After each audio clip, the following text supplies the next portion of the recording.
முதல்வர் மருந்தகம் தொடங்க ரூபாய் 3 லட்சம் மானியம். மருந்தகம் அமைக்கிறதுக்கு தொழில் முனைவோருக்கு 3 லட்சம் மானியமாக வழங்கப்படும் அப்படின்னு சொல்லி தமிழக முதலமைச்சர் அறிவிச்சிருக்காங்க. இந்த முதல்வர் மருந்தகங்கள் அப்படிங்கிறது 2024 சுதந்திர தின உரையின் போது முதலமைச்சர் ஜெனரிக் மருந்துகள், அதாவது பொது பெயர் கொண்ட ஜெனரிக் மருந்துகளையும் பிற மருந்துகளையும் குறைந்த விலையில் பொதுமக்களுக்கு கிடைக்க செய்யக்கூடிய வகையில முதற்கட்டமாக 1000 முதல்வர் மருந்தகங்கள் துவங்கப்படும் அப்படின்னு சொல்லி அறிவிச்சிருந்தாங்க.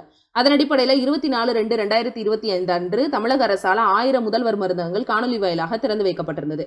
இதுல தொழில் முனைவோர் மூலமாக தொடங்கப்படக்கூடிய மருந்தகங்களுக்கு 3 லட்சம் ரூபாய் மானியமும், கூட்டுறவு சங்கங்கள் மூலமாக தொடங்கப்படக்கூடிய மருந்தகங்களுக்கு 2 லட்சம் மானியமும் வழங்கப்படுது. ஏழை எளிய மக்களுக்கு குறைந்த விலையில ஜெனரிக் மருந்துகள் 20% வரை தள்ளுபடி விலையையும், பிற மருந்துகள் 25% வரை தள்ளுபடி விலையிலும் வழங்கப்படும்.